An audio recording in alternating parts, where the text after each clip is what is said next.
I'm very pleased to introduce our next keynote speaker. Now, as many of you know, one of the things on which we pride ourselves most in Cambridge is the study of tax history.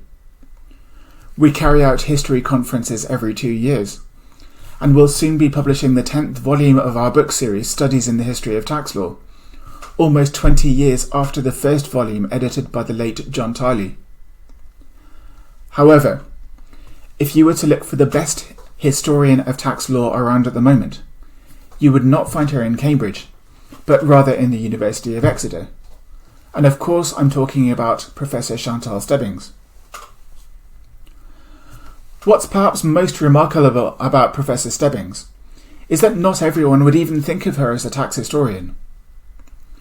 To 2 decades worth of taxpayers, she was a General Commissioner of Income Tax. To equity lawyers, she is an equity lawyer. To administrative lawyers, she is an expert on administrative tribunals. And most of all, to legal historians, she is one of them, and one of the leading scholars of the 19th century in particular. In this latter capacity as a legal historian, she is both the editor of the Journal of Legal History and a trustee of the Hamlin Trust. If one of the strengths of the TRN is its genuinely interdisciplinary character, I cannot think of many people who embody these strengths more fully than Chantal does. I shouldn't finish this brief introduction without mentioning that she's written a number of fascinating books, the most recent of which is Tax, Medicines and the Law, published by Cambridge University Press, and the underlying research funded by the Wellcome Trust.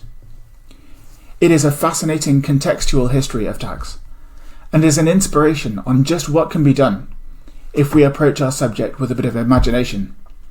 Welcome, Chantal. Hello, everyone. I thank Dominic for inviting me to speak about tax legal history today. And my title is The Value of Legal History, a Tax Law Perspective. For many years, the contribution that the study of legal history makes to our law and legal system, to its substantive provisions, its institutions, and its practice, has been extensively debated, even questioned. The best approach to adopt has been equally the subject of discussion. On the one hand, the orthodox doctrinal legal history, which is lawyers' legal history, examining legal institutions, rules, jurisdictions, and principles, using legal internal sources such as statutes and law reports. And on the other, contextual or external legal history, where the aim is to show how law is shaped by wider social, political, or economic conditions, and how it operates in society. Now, tax law illustrates this division very powerfully. Internal legal history, where the detailed and technical provisions are identified and analysed for their own sake and their role in the development of the law. External legal history, where, for example, the economic impact of tax law is the focus of study, or again, its impact on social welfare. It's undeniable that tax is a product of its time, so doctrinal legal historians such as myself do need to cast their net wider. For example, how could we discuss the growth of income tax without looking at the mercantile community's demands for secrecy which shaped it? Or the medicine stamp duty without thinking about quackery or regulation? Or the road transport taxes without considering the impact of railways? To take examples from taxes I happen to have worked on. The history of tax law is much narrower than the history of tax, but the latter can be illuminated by looking through the lens of the former. But tax is rarely viewed as a branch of law with historical depth. It's widely perceived as lacking historical perspective or any real concern for its past development or tradition. We need only look at the textbooks of the last 50 years. In contrast with most other legal texts, any historical introduction beyond the briefest outline is rare. This isn't the result of deliberate ignorance or lack of interest, but of a recognition that tax is necessarily a subject of the moment, a powerful tool of which is supremely sensitive to current political, economic, and social conditions. It means the law changes rapidly, constantly, and often substantially. And so its practitioners are concerned with keeping up with an ever-growing body of law, working out its meaning, limits, and significance, with little time for respite. In such a context, the historical analysis of doctrine appears of limited relevance. With law as dynamic as tax law, few practitioners would have the time or leisure to do so. Furthermore, in one important respect, tax doesn't have the same historical infrastructure that other branches of law do. That's because one of the pillars of British law is case law. And in tax, it's not found in the same depth as in most other branches, for historical reasons I'll touch on in a moment. So you lose that sense of evolution of law through time, which inevitably keeps modern lawyers anchored to the past while looking to the future. It must be said, though, that this doesn't give a real sense of history, because a search for precedent is merely a search for a similar case from the past. It's not at all concerned with the historical context of the earlier authority. And statute, the principal pillar in this field, has an ambiguous character in ascertaining the historical character of tax law. In modern tax, we're accustomed to regular taxing statutes, introducing fresh rules and regulations. But this is in stark contrast to earlier practice. Because of the constitutional nature of tax law and the constraints this imposes, tax statutes were neither regular nor original. Repetition of earlier or cognate acts, the use of standard forms, the retention of acts unchanged for many decades and often shared between different taxes, characterize the legislative history of tax law. This might be thought to introduce an element of sustained, albeit somewhat sterile, historical perspective, but it is a false one, amounting rather to a dangerous degree of stagnation and anachronism. So with a historical underpinning, which is culturally absent and legally fragile, what is the value of legal history to tax law and practice? The conventional view is that legal history enables us to understand our past through an accurate and informed elucidation of the origins of certain laws or practice. It can be thought somewhat trite to say that modern law can't be understood without a knowledge of legal history. And certainly in some fields, such as land law and equity, their fundamental principles, and their terminology even, can only be explained through their historical antecedents. But can this be said to apply to tax law? There's no doubt that an appreciation of the historical context of tax law, an understanding of the evolutionary trajectory of the legal rules, institutions, and ideas in tax adds to the richness and depth of our understanding. But is it absolutely necessary in order to master the practice of contemporary law? And the answer must be no. So today, I don't want to overstate the case for legal history in modern tax law, but rather to tease out its value from what might appear to be a rather unpromising start. A knowledge of the legal history of tax is essential if modern law is to be thoroughly explained, truly understood, and of course reformed. After all, many of our taxes are very old. The ancient customs duties, the 17th century excise and stamp duties, the 18th century just income tax. Certainly, in the 19th century, when the foundations of the modern tax system were being formulated, assisted by mania for minute investigation of established institutions, we see that a historical perspective was regarded as invaluable to an understanding of contemporary law. We need only look to the Select Committee and Royal Commission reports of the period to see that every one included a historical perspective, often very detailed indeed.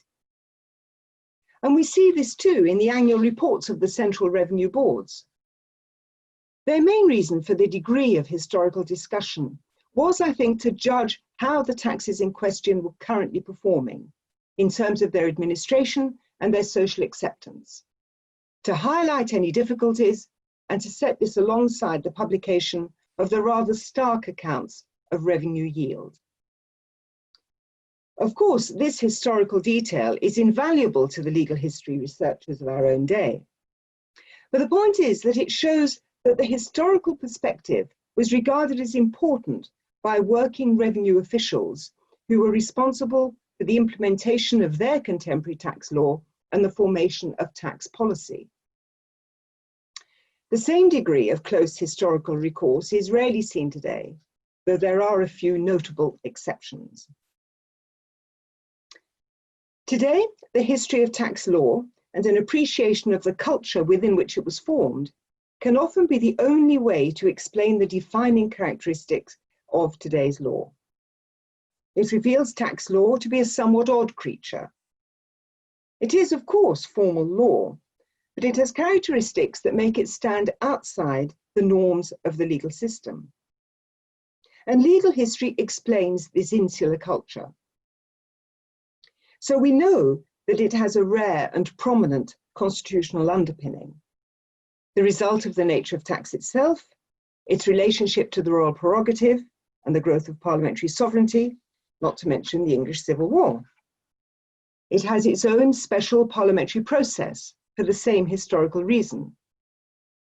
It has remarkably little judge-made law in comparison with other fields, due to an insistence that direct taxes be administered by one's peers and not by central government, stemming from the social context of the 18th century, and that appeals to the regular courts were deemed undesirable for policy reasons in the 19th. And it operates to an extraordinary degree within a bureaucratic framework, due to the historic stagnation of tax legislation and its highly technical nature. In short, both lawyers and the public came to perceive tax law as distinct from the rest of law, a perception that in some ways persists today. And as we've already seen, in terms of its relationship with its past, is probably the prime example of an ahistorical branch of English law. It's not only the general features of the tax system and many of its underlying principles that are explained by their history, but also the myriad of detailed instances that stem from them, ranging over most of the taxes in force. There are too many to mention, but obvious examples arise because of its age in the income tax, how its original nature as a war tax made it persist as a temporary annual tax, how the social and cultural demand for financial privacy in the 18th century gave rise to the scheduler system, and so on.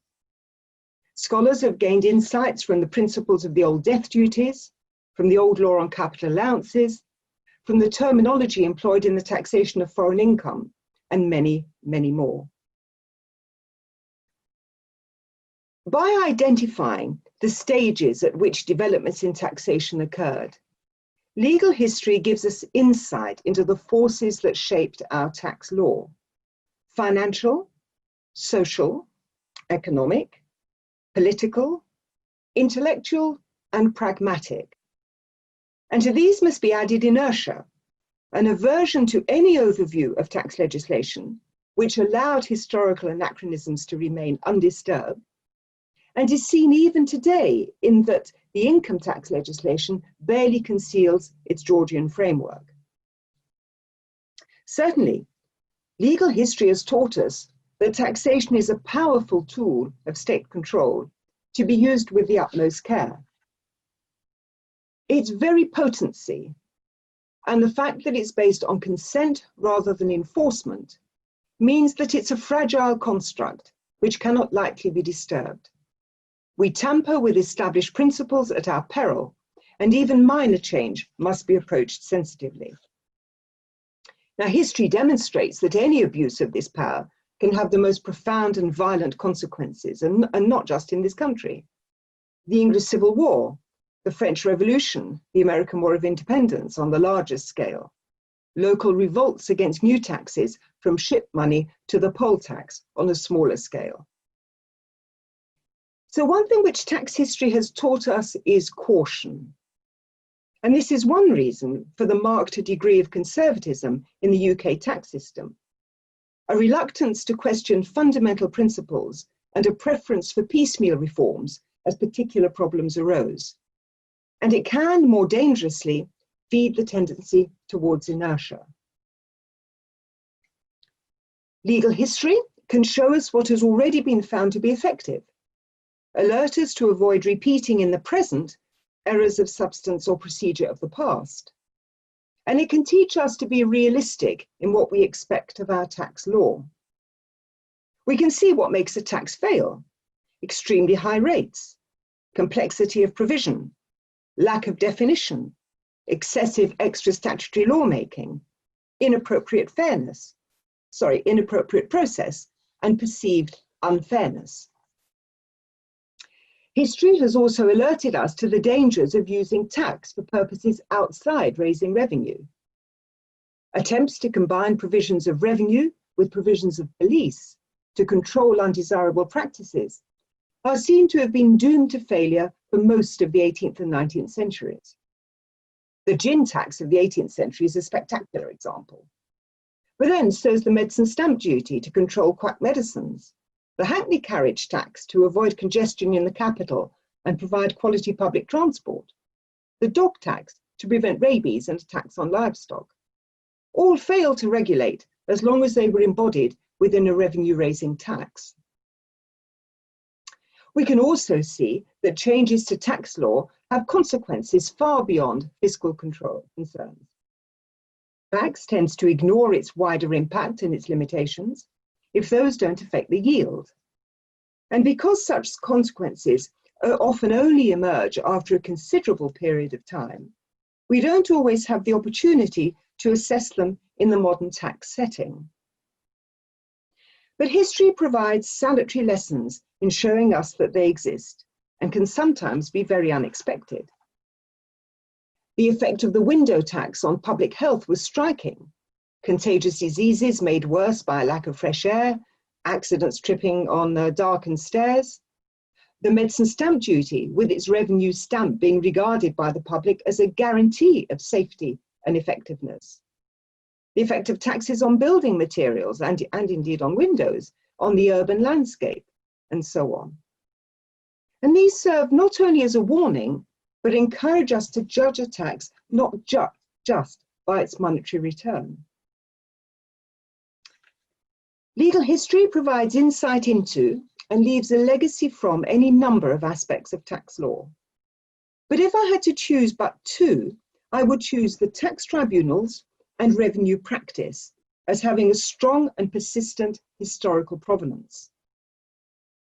The damage caused by an unwillingness to reform tax laws, passed at a time when social conditions were radically different, was made clear when the tax tribunals were reformed a few years ago.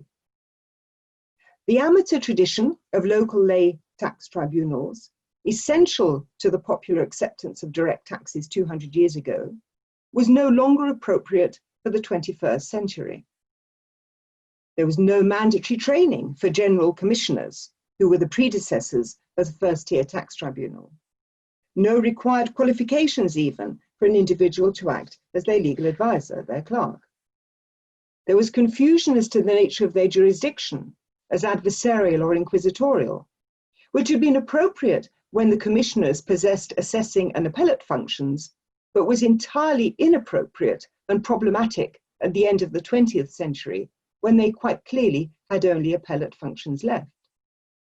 It also resulted in an unfortunate public perception that the tax tribunals were part of the Inland Revenue and not independent. The existence of the appeal by way of case stated as the only permitted form of appeal was also entirely historical and increasingly unsatisfactory. So their legal history actively hindered them in their modern practice. Historical analysis of the old tribunal system and a recognition that it no longer reflected modern notions of efficient and accountable administration was an integral part of the Legate Review in the early 2000s, providing a striking and relatively recent example of the value of legal history in modern tax law. The second striking instance is the remarkable role of revenue practice in the implementation of tax law, its reasons and its dangers. An understandable caution in reforming taxes, which has to be done by legislation, allowed statutes to stagnate and become out of date, and yet the necessity of implementing them to raise public revenue remained. That meant that they had to be bypassed in some way, and that way was revenue practice, the informal interpretation of the law by salaried civil servants and their creation of extra statutory concessions. Adding to that the technicality of tax, which outstripped the time and experience of the amateur tribunals, tax administration became dominated by the central government boards to an extraordinary degree. And this has been of immense influence in the formation of the law. It undermined the principle of local tax administration, which admittedly had its own problems. It led to an unacceptable disconnect between the law and practice. It inhibited the coherent development of the law. And most seriously, it challenged the separation of powers and raised acute problems as to the authority of law. And in some extreme instances, it proved fatal to the very existence of a tax.